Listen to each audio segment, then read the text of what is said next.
नमस्कार दोस्तों, भारतीय साक्ष्य अधिनियम की सीरीज को आगे बढ़ाते हुए आज हम पढ़ेंगे सेक्शन 80 भारतीय साक्ष्य अधिनियम, जो पहले 81 इंडियन एविडेंस एक्ट हुआ करती थी।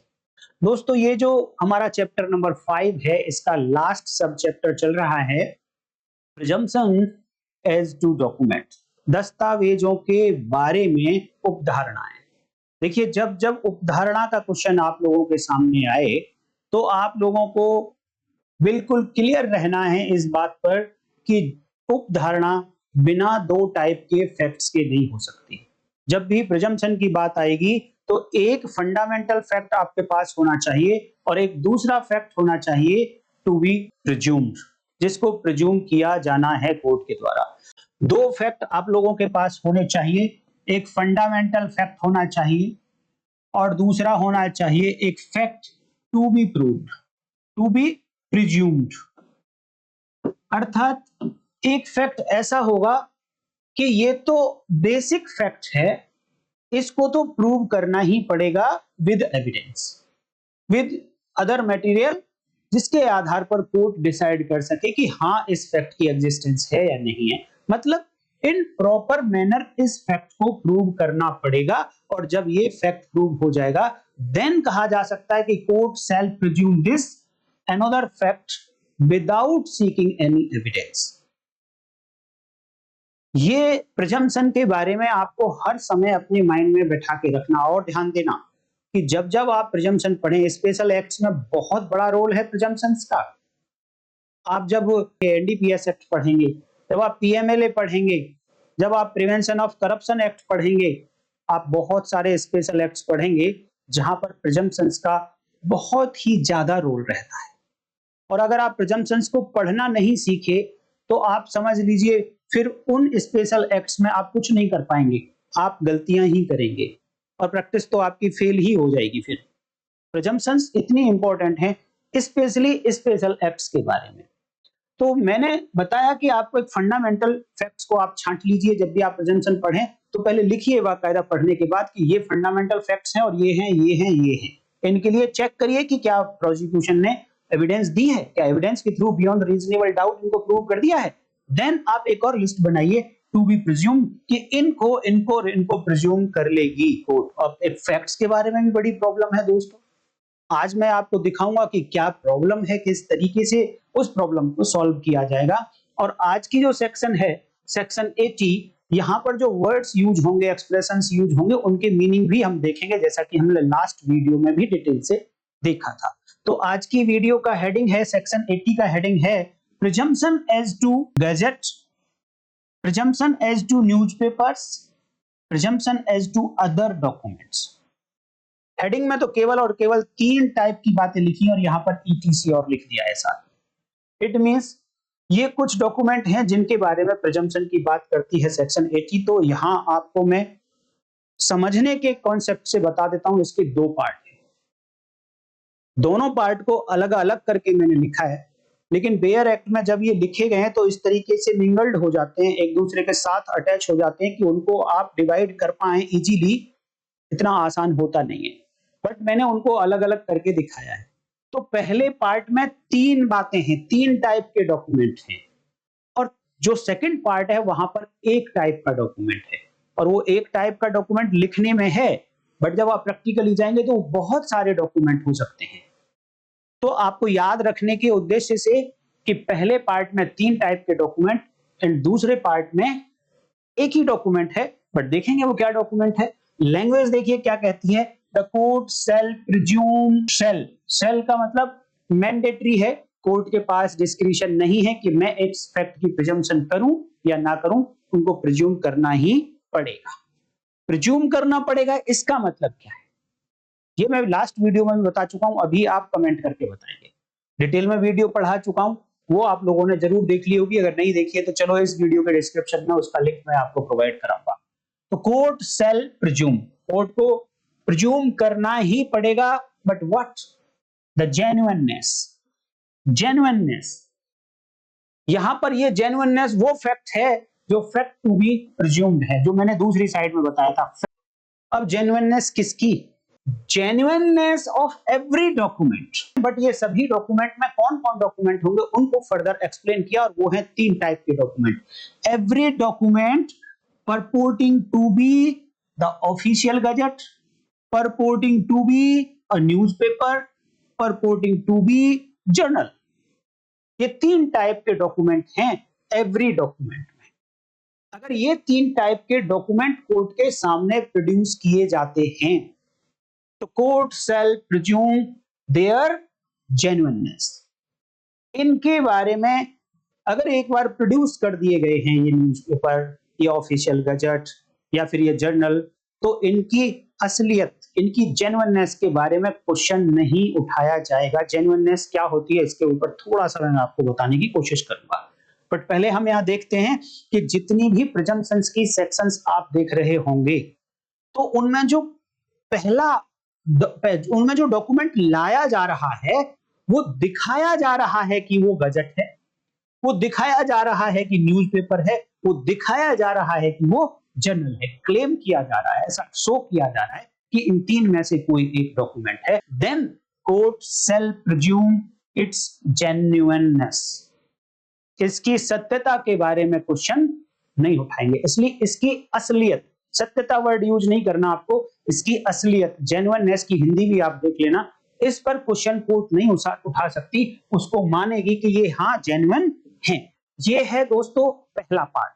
और उसी के कंटिन्यूएशन में अगर आप पढ़ते हैं तो फिर लिखा है end of every document and so and.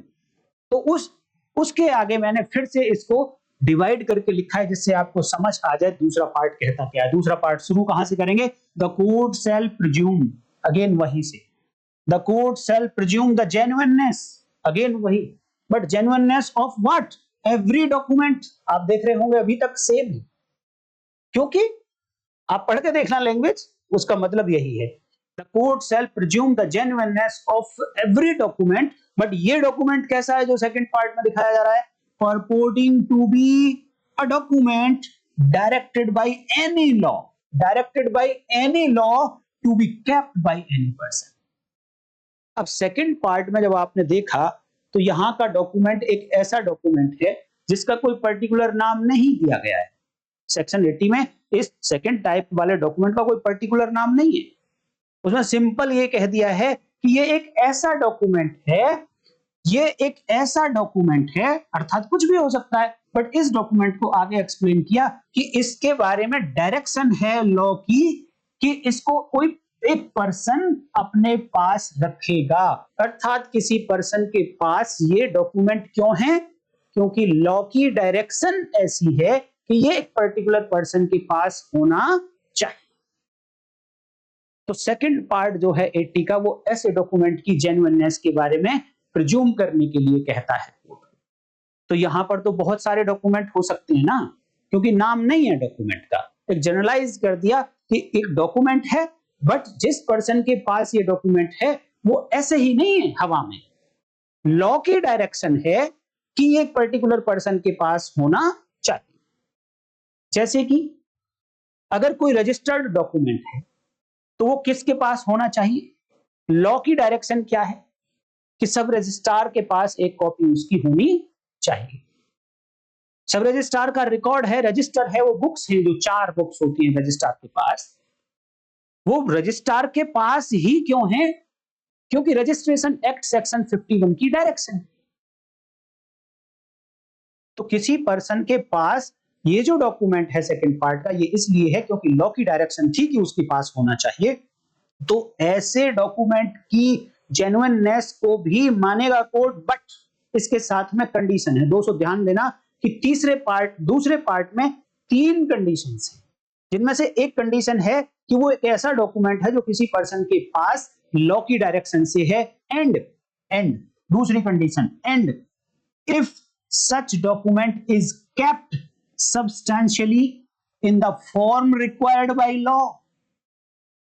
पहली कंडीशन के साथ साथ ये डॉक्यूमेंट जब उस पर्सन ने अपने पास रखा, मेंटेन किया, जिसको लॉ ने डायरेक्शन दी, तो उसका फॉर्मेट भी उसी तरीके से होना चाहिए जैसे फॉर्मेट में इसको लॉ ने डायरेक्शन दी थी रखने के लिए। इट मींस रखना ही सफिशिएंट नहीं है। अगर किसी लॉ ने कहा है कि आपको इस फॉर्मेट में रखना है तो उसी फॉर्मेट में रखा हो, यहां से डिफेंस मिलता है। अगर मान लो कोई डॉक्यूमेंट ऐसा है कि लॉ ने डायरेक्शन दी कि आप particular person with the direction of law इसे रखिए, और साथ में किसी लॉ ने कहा कि इस फॉर्मेट में रखिए। अब ये डॉक्यूमेंट उसी पर्सन ने पेश कर दिया, उस कस्टडी से आया है, बट उस फॉर्मेट में नहीं आया जिस फॉर्मेट में लॉ की डायरेक्शन थी। देन आप इस प्रिजम्पशन को रिबट कर पाएंगे, कहेंगे कि ये प्रिजम्पशन अभी एप्लीकेबल ही नहीं होती है। वर्ड यूज हुआ है सब्सटैंशियली। अब सब्सटैंशियली का मतलब ये भी है कि अगर लॉ ने कहा कि इस फॉर्मेट पर यूज होना चाहिए, 7 कॉलम उसमें होने चाहिए, इतनी रो होनी चाहिए, या इस तरीके से मेंटेन होना चाहिए, अगर छोटी मोटी कुछ बात हो गई है तो वो चलेगी। इसीलिए वर्ड यूज किया उन्होंने सब्सटैंशियली। सारतः मूलभूत रूप से उसको लगभग लगभग उसी फॉर्मेट में रखा गया है जिस फॉर्मेट में लॉ की आवश्यकता थी। तो दूसरी कंडीशन, पहली कंडीशन लॉ की डायरेक्शन से किसी पर्सन ने रखा, दूसरी कंडीशन के उसी फॉर्मेट में रखा जिस फॉर्मेट में लॉ कहता है, एंड तीसरी condition and it is produced from proper custody. It is produced from proper custody. Proper custody से इसको कोर्ट के सामने प्रोड्यूस भी किया गया हो। तो दूसरे पार्ट में 3 कंडीशन में से अगर कोई भी कंडीशन मिस हो गई तो सेक्शन 80 की प्रिजम्पशन एप्लीकेबल नहीं होगी। इसलिए आपके अगेंस्ट अगर सेक्शन 80 की प्रिजम्पशन की जा रही है तो आपके पास रेमेडी क्या है? आप बताओ उनको कि ये डॉक्यूमेंट ऐसा डॉक्यूमेंट नहीं है जो लॉ की डायरेक्शन से इनके पास होना चाहिए, या फिर आप प्रूव कर दो कि अगर वो लॉ की डायरेक्शन से है तो आप प्रूव कर दो कि उस फॉर्मेट में नहीं रखा गया जिस फॉर्मेट में लॉ ने कहा है। अगर ये दोनों कंडीशन भी पूरी हो गई तो आप प्रूव कर दीजिए कि वो प्रॉपर कस्टडी से नहीं आया है साहब आपके पास, ये तो किसी और कस्टडी से आया है। अब प्रॉपर कस्टडी क्या होगा, अपने आप में इस पे क्वेश्चन खड़ा हो जाएगा। तो प्रॉपर कस्टडी को भी मैं बताऊंगा, और लेकिन आपसे मैं ये पूछना चाहूंगा कि बताइए, भारतीय साक्ष्य अधिनियम को पढ़ते पढ़ते अभी हमने प्रॉपर कस्टडी की बात की थी पीछे किसी वीडियो में, तो क्या आप कमेंट करके बताएंगे कि हमने कहां बात की थी? ध्यान देना, पीछे बात करी थी जो अब तक की वीडियोस में हम देख चुके हैं। मैं आगे की बात नहीं कर रहा हूं आपसे, इसलिए उम्मीद करूंगा कि पीछे की सेक्शन कमेंट करके बताएंगे कि कहां पर बात हुई है प्रॉपर कस्टडी की। और अगर वहां पर प्रॉपर कस्टडी की बात हुई है तो यहां प्रॉपर कस्टडी का मीनिंग आप समझ जाएंगे तो वहां भी समझ जाएंगे। हालांकि वहां पिछली सेक्शन के लिए यहां ये वाला प्रॉपर कस्टडी वाला मीनिंग स्पेसिफिकली नहीं मेंशन किया गया है, तो जो पीछे की सेक्शन है वहां पर जो प्रॉपर कस्टडी वर्ड यूज हुआ उसके लिए भी यही जो यहां डेफिनेशन बताई जाएगी वही डेफिनेशन पीछे भी एप्लीकेबल होगी। ऐसा लिखा नहीं गया लेकिन आगे के लिए लिखा गया। देखिए आगे क्या कहा, प्रॉपर कस्टडी को समझाने के लिए एक्सप्लेनेशन यूज किया गया है। अगर आपसे पूछ लिया जाए कि भारतीय साक्ष्य अधिनियम में प्रॉपर कस्टडी को कहां डिफाइन किया गया है, एक्चुअली डिफाइन नहीं किया गया बट एक तरीके से डिफाइन कर दिया गया है, तो आपका जवाब होना चाहिए सेक्शन 80 और उसके एक्सप्लेनेशन में। और यहां पर जो प्रॉपर कस्टडी की डेफिनेशन बताई जा रही है ये 2 सेक्शन में एप्लीकेबल होगी, सेक्शन 80 में एंड सेक्शन 92 में। देखिए क्या कहता है explanation, for the purpose of this section means section 80 and section 92। तो ये जो एक्सप्लेनेशन है ये 2 सेक्शन पर एप्लीकेबल है, बट आपकी जानकारी के लिए मैं बता दूं कि ये एक्सप्लेनेशन पहले जब पुराना एक्ट था इंडियन एविडेंस एक्ट तो यहां नहीं था, ये एक्सप्लेनेशन सेक्शन 80 में नहीं था। इसकी जगह पे पहले जो सेक्शन 81 थी उसमें नहीं था ये एक्सप्लेनेशन। ये एक्सप्लेनेशन पहले सेक्शन 90 में था, जो सेक्शन 92 हो गई है अब, वो पहले 90 थी, और उस सेक्शन के अंदर ये एक्सप्लेनेशन था, और उस एक्सप्लेनेशन में ये लिखा गया था कि ये एक्सप्लेनेशन सेक्शन 81 पर भी एप्लीकेबल होगा, जो आज की डेट में 80 है। तो वहां से उठाकर यहां रखा गया है एक तो, और इसमें छोटा मोटा चेंज किया गया है। अब चेंज तो सेक्शन 80 के कंटेंट में भी किया गया है, वो कंटेंट है जो इंग्लिश से जुड़ा हुआ था, यूनाइटेड किंगडम से जुड़ा हुआ था, उस सबको हटा दिया गया है। तो बहुत ज्यादा इफेक्ट नहीं हुआ है उस चेंज से, तो इसलिए मैं उस पर नहीं जा रहा हूं।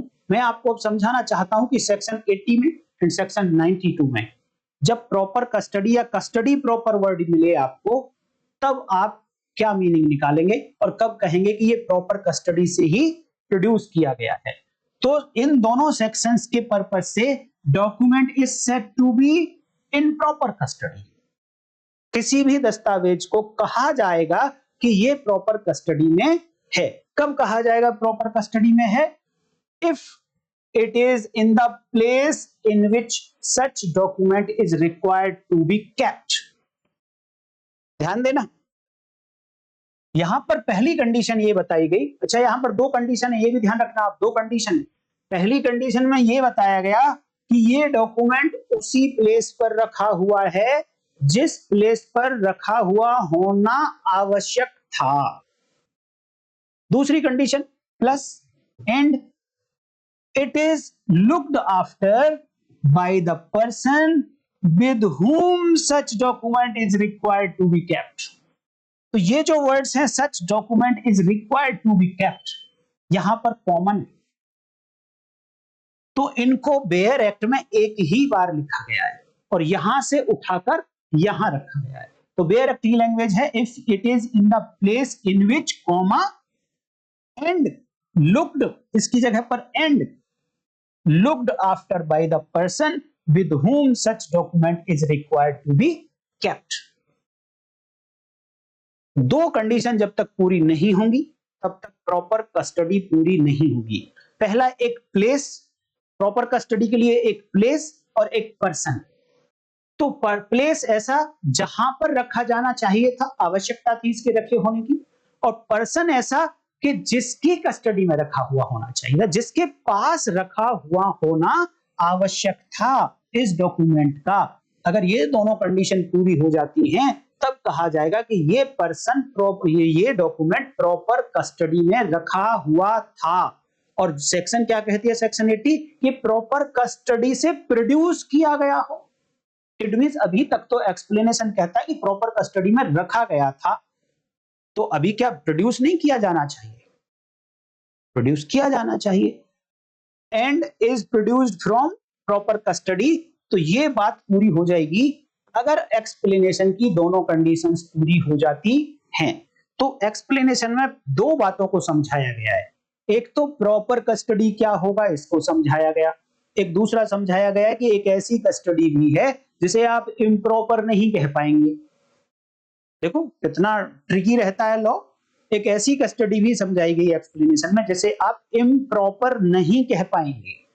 तो उसके लिए क्या लिखा है, बट कंटिन्यूएशन में है ये explanation, but no custody is improper. Improper नहीं हो जाएगी इफ इट इज प्रूव्ड, अगर ये प्रूव कर दिया जाता है to have had a legitimate origin, कि ये डॉक्यूमेंट का जो ओरिजिन है, जो सोर्स है, जिसका जो इस डॉक्यूमेंट का उद्गम है वो लेजिटिमेट।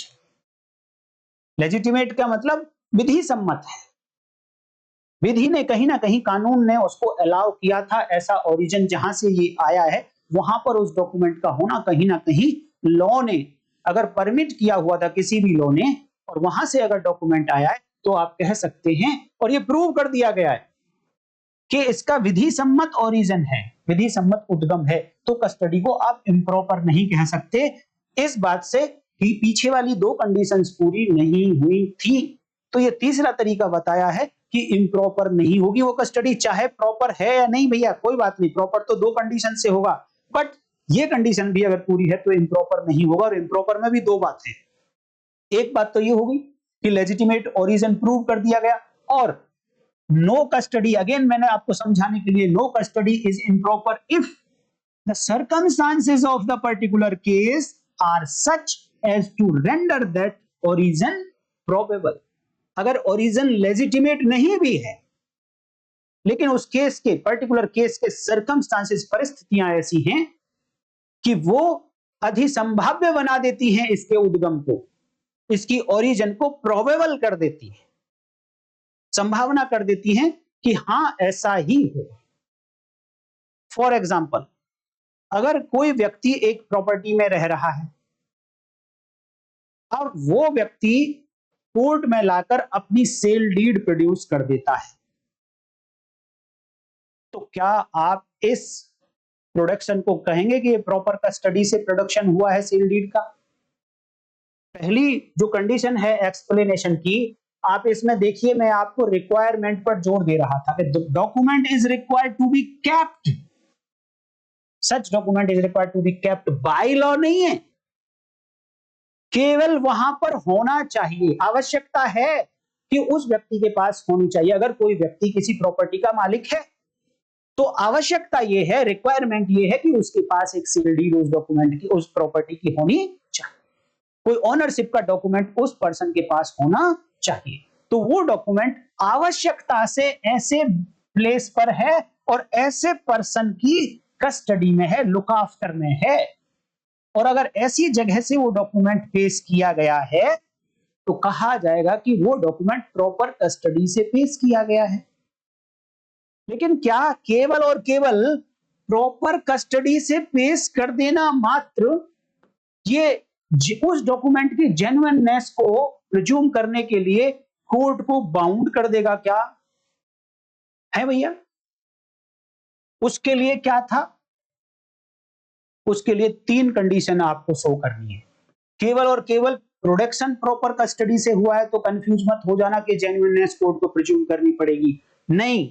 उसके लिए ऐसा है, कब करेगी? वो document purporting to be a document directed by any law to be kept by any person. किसी लॉ ने डायरेक्शन दी थी कि ये इस लैंडलॉर्ड के पास एक ऐसी कॉपी होनी चाहिए, पहली कंडीशन। दूसरी कंडीशन, जिस फॉर्मेट में होना चाहिए था उसी फॉर्मेट में ये डॉक्यूमेंट है।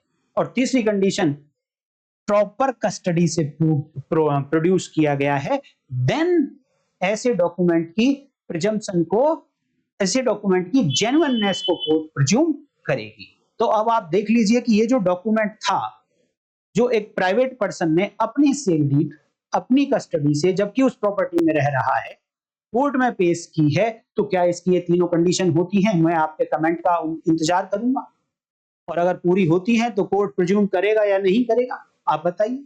सिमिलरली मैं ये कहता हूं कि एक पर्सन है, किसी प्रॉपर्टी में रह रहा है, इस प्रॉपर्टी का मालिक है, लेकिन इसकी सेल डीड इसके पास नहीं है। इसने क्या किया हुआ है? इस प्रॉपर्टी को मॉर्गेज करके लोन लिया हुआ है। तो जिस पर्सन को ये प्रॉपर्टी मॉर्गेज की है, इस प्रॉपर्टी की सेल डीड उस मॉर्गेजी के पास रखी हुई है।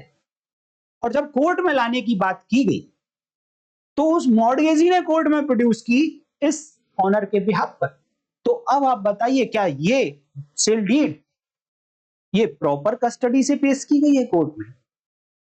प्रॉपर कस्टडी के लिए एक्सप्लेनेशन आप देख लीजिए कि उसका जो ओरिजिन है वो लेजिटिमेट होना चाहिए, और ये प्रूव कर दिया जाए कि वो जो ओरिजिन है उसका वो लेजिटिमेट है। कहां से आई है सेल डीड? मॉर्गेजी के पास से। मॉर्गेजी के पास क्यों थी? ये प्रूव करना पड़ेगा लेजिटिमेट बनाने के लिए ओरिजिन को, ये प्रूव करना पड़ेगा। अब जैसे ही वो प्रूव करेगा कि यस मैंने देखिए ये लोन ले रखा है, ये मॉर्गेजी है, तो फिर तो वहां होना ही चाहिए उसके पास डॉक्यूमेंट। अगर वहां से आया तो इट मींस प्रॉपर कस्टडी से आया, और प्रॉपर कस्टडी से आया है और उसी फॉर्मेट में था, तो कोर्ट इस सेल डीड की जेन्युइननेस को प्रिज्यूम कर लेगी।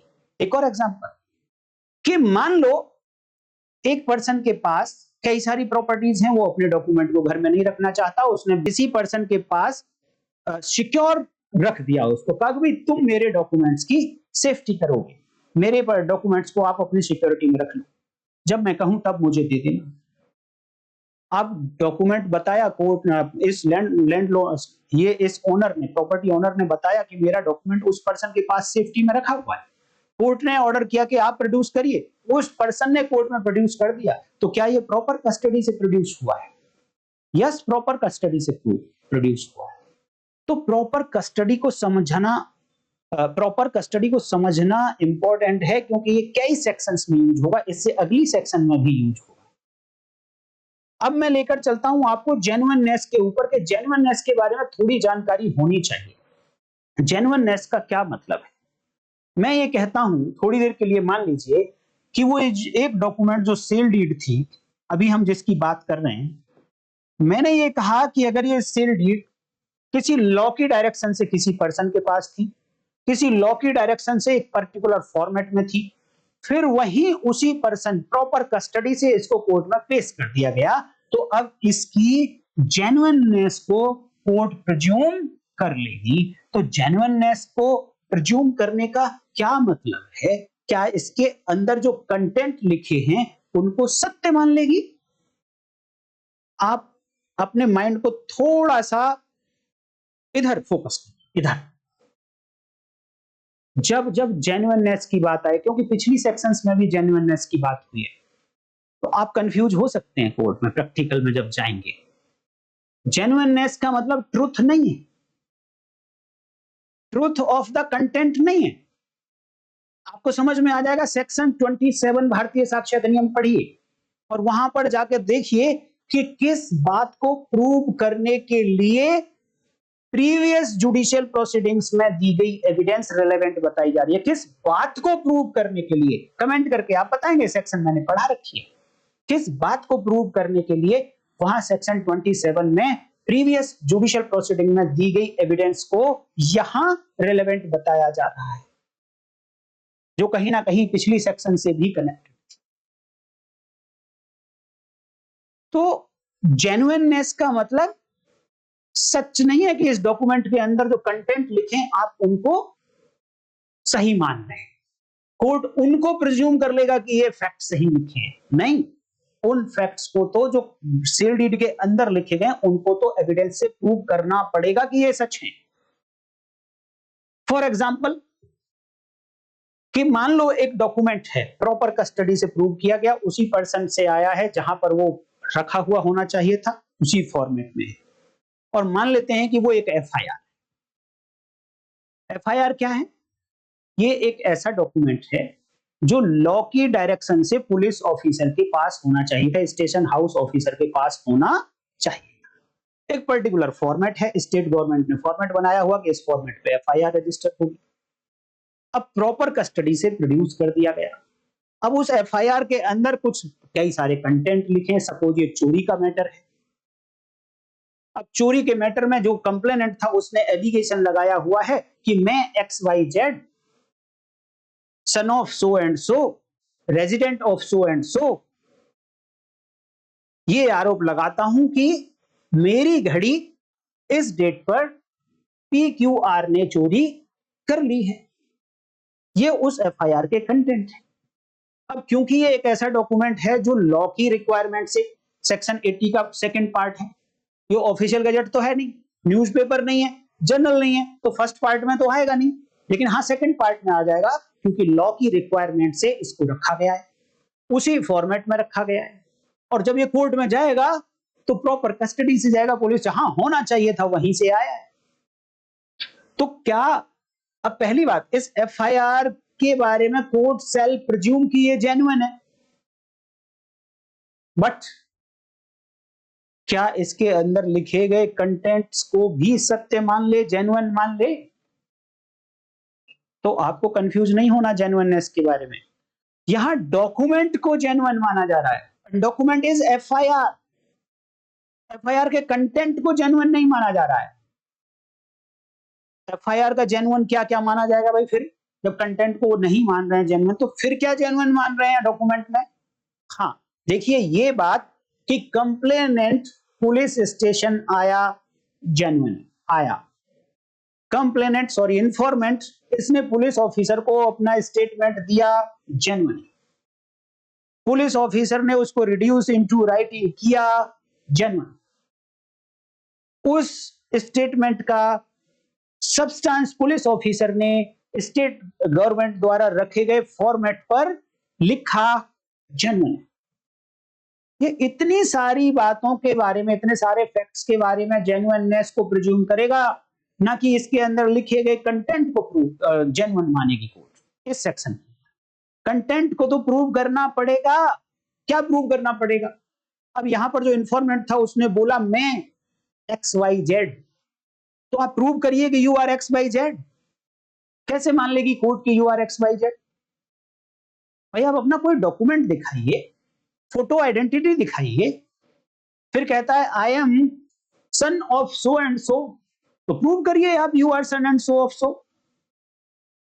देन कहते हो कि I am resident of so and so, then you have to prove you are resident of so and so with document. इसके लिए ये 80 जेन्युइननेस की प्रिजम्पशन नहीं है, ये कंटेंट के जो फैक्ट हैं उनकी प्रिजम्पशन नहीं है, यहां डॉक्यूमेंट की प्रिजम्पशन कि हाँ डॉक्यूमेंट को जिन परिस्थितियों में बनता हुआ दिखाया जा रहा है, परपोर्टिंग टू बी दिखाया जा रहा है, उनको जेन्युइन मान लिया। Section 294 CrPC corresponding to 330 BNSS, वहां पर दोनों पार्टीज को बुलाया जाता है, एक्यूज को भी प्रोसिक्यूशन को भी, उनको कहा जाता है कि आप अपना जो भी डॉक्यूमेंट आपने सबमिट किए हैं उनकी एक पर्टिकुलर्स की लिस्ट बनाइए और फिर इन डॉक्यूमेंट्स में से आप एडमिट करिए, क्या एडमिट करिए, इन डॉक्यूमेंट्स की जेन्युइननेस को आप एडमिट करिए। अगर वो डॉक्यूमेंट्स की जेन्युइननेस अगर एक बार एडमिट कर ली एक्यूज ने, तो उसके खिलाफ ये एविडेंस में पढ़ी जा सकती है, नॉट कि उसके खिलाफ किसी के भी खिलाफ हो, प्रोसिक्यूशन के खिलाफ तो ना हो, एविडेंस में पढ़ी जा सकती है। बट इसका मतलब ये नहीं है कि उन्होंने कंटेंट को एडमिट कर लिया है एक्यूज ने, उस डॉक्यूमेंट की जेन्युइननेस को एडमिट किया है कि हाँ ये डॉक्यूमेंट बना था, मैं उसको डिस्प्यूट नहीं कर रहा, उसको मैं एडमिट कर लेता हूं, but I deny its content to be true. मैं इसके कंटेंट, इसके जो अंतर्वस्तु है उसको सत्य नहीं मानता हूं। तो जेन्युइननेस के बारे में आपको ना क्लैरिटी होनी चाहिए, जिससे कि आपको कोई फंसा ना सके। अब जेन्युइननेस ऑफ न्यूज़पेपर, भैया न्यूज़पेपर के अंदर एक खबर छपी, अब आप क्या कहोगे जेन्युइननेस ऑफ न्यूज़पेपर, मान लिया कोर्ट को, तो कोर्ट तो प्रिज्यूम करेगी कि इसमें जो न्यूज़पेपर में जो खबर छपी है वो ठीक है। ना ना ना ना, एक न्यूज़पेपर इस डेट पर प्रिंट हुआ था, इस बात को मान लेगी court, it is genuineness of A newspaper. इस डेट पर छपे पर्टिकुलर न्यूज़पेपर में एक आर्टिकल, ये वाला आर्टिकल छपा था, मान लेगी court, genuineness of A newspaper. But article के अंदर जो कंटेंट लिखे गए, जो स्टेटमेंट्स लिखे गए हैं आर्टिकल के अंदर, वो सत्य हैं ऐसा प्रिज्यूम नहीं करेगी कोर्ट, उसको तो एविडेंस से प्रूव करना पड़ेगा। तो जेन्युइननेस के बारे में आप समझ गए होंगे। ऑफिशियल गजट के ऊपर मैंने डिटेल्ड वीडियो बनाई हुई है, आप ऑफिशियल गजट और साथ में लीगल नेम लिख देंगे यूट्यूब सर्च बार में, बीएसए भी लिख देना, सब तो ऑफिशियल गजट की वीडियो आ जाएगी। मैं कोशिश करूंगा लिंक डिस्क्रिप्शन में दे दूं, आप जरूर देखिए, बहुत अच्छी वीडियो है। जर्नल्स आपने देखे होंगे जिनमें reports, law reports, judgments reports होते हैं, वो सब जर्नल्स कहलाते हैं। बहुत सारे साइटेशंस आप लोगों ने देखी होंगी। तो इस तरीके से दोस्तों मैं उम्मीद करता हूं कि सेक्शन 80 भारतीय साक्ष्य अधिनियम, इसके अंदर यूज हुए वर्ड्स, जेन्युइननेस और किस तरीके से परपोर्टिंग, किस तरीके से कौन सा डॉक्यूमेंट, क्या क्या कंडीशन, कितने पार्ट हैं, प्रॉपर कस्टडी, सब समझ आ गया होगा। अगर नहीं आया है तो जरूर कमेंट करके बताइए, और अगर आ गया है तो भी कमेंट करके बताइए कि हाँ हमें समझ आ गया है। आज की वीडियो में इतना ही रखेंगे दोस्तों, कल मिलते हैं नेक्स्ट सेक्शन 81 भारतीय साक्ष्य अधिनियम। तब तक के लिए नमस्कार, जय हिंद।